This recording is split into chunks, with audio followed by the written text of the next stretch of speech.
opinions about what was said in the locker room the other day from a lot of outside people. What exactly did you mean by all that the other day? It probably was the wrong time to express myself, you know, but that's, you know, we all have our own opinions, we all have our own feelings, and I feel like we're entitled to them. It's just we try to pick and choose the time to do it. We choose to share it with, because some may not understand where you're coming from, which is to be expected. I feel like it's the wrong time because it puts my team in that situation and my coaching staff in that situation. I have a great relationship with Steve Kerr. And he knows that. He spoke to you guys about it. You know what I mean? But even his words still may not be, someone still may not believe him. But he and I are in a great place. We don't even have to speak about it because we knew that no way, shape, or form without talking about him. Is that the part that you didn't like the most, that people thought it was directed at Steve?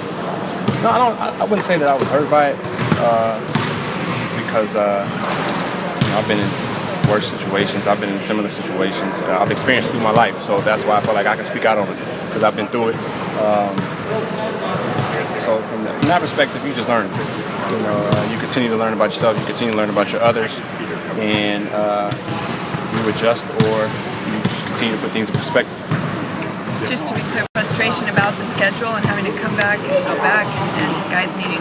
No, you know, I would just. You know, you have a conversation with a group every single day, and you know, the thrust of so much into your lives. It's almost like you have a robotic type of mindset. You know? So you can have a mentality of past to present. You know, groups of people, generations, you can feel similar, not the same, but similar, and you know, just people doing this, you know, the same routine and this kind of grind. May not, like I said, may not have been the right time or place to speak on it, but you know, it doesn't change the way that someone may feel. I feel like that's what everyone has to respect. If someone feels a certain way, you know, you can't say that they're a bad person. As long as there's no prejudice, and as long as there's no ill intent towards them. When you say is the joke kind of on us, is that sort of what you're getting at when you talk that way?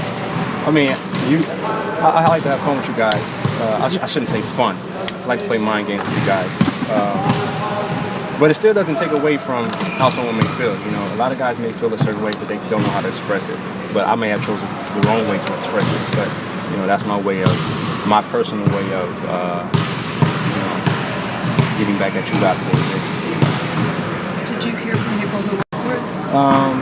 You know, I talked about that with my wife as far as what the word offend means. You know, because I think I offended someone when I went to the golf course yesterday. You know what I mean? Because I just took a rest. I just rested the last game for San Antonio, and I feel like someone's offended that I went to play golf. So, you know, you kind of live in a world right now where, you know, our team's so much in the spotlight, there's such a microscope on us as players that, you know, any given move can offend someone. So you can't live life, you know, trying not to offend anyone. So you were golfing yesterday, and I should have been resting. Right. Feet up. Yeah, I should have been resting. That somebody said that to you. I just should have been resting. But is rest also mental too? I mean, feet up, is that he's getting away from the game really important? Yeah, you know, the year we won the championship, I think golf was our ally. You know, when we spoke about it, so everyone was like, go to the golf course more. You know, when we lose a couple of games, you know, it's a different look at, you know. But that's just, you know, we all, as players, we understand that that's something we have to go through, and that's part of the job, and part of being successful at it is not letting it affect you or being distracted. Steve just talked about the situation. I mean, this is the first time you guys have lost 3 in a row in a long time. Mm-hmm. And he said, you know, the game, everyone's game started to slip a little bit last year, but the wins masked it. Exactly. So do you think there is a beneficial side to this? Because outside of this room, everyone's panicking. Or on Twitter, they're panicking. Right, and it's the same thing. You know, it's almost like as if you're looking for something or anything to be the cause, and you get away from what it actually is just playing basketball, executing, doing the little things well. You know, looking for other guys to step up and collectively making up for KD being out.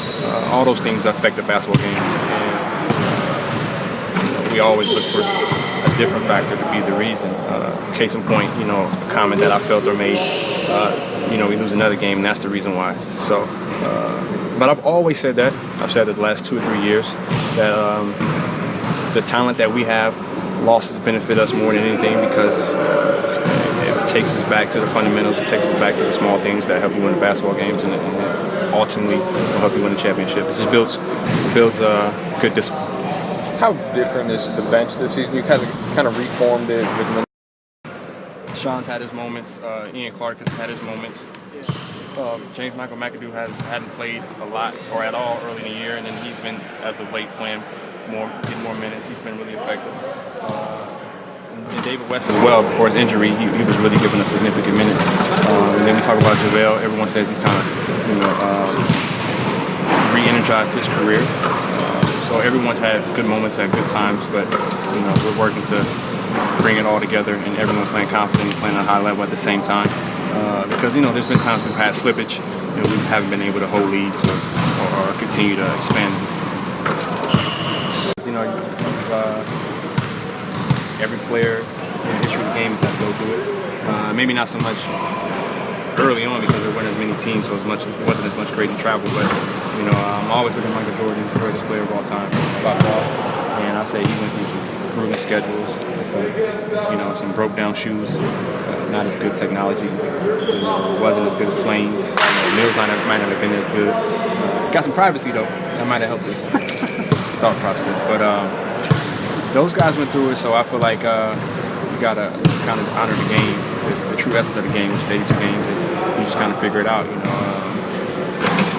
Sometimes you have the luxury to rest guys, and we've had the opportunity to do that the last couple of years. So it's just kind of hit us right now. We just got to work our way out of it. Do you regret making? Regret? What does the regret mean? I'm still trying to figure that out. Do you wish you hadn't said anything in a public manner? I wish I wouldn't have put my teammates and the organization in that situation.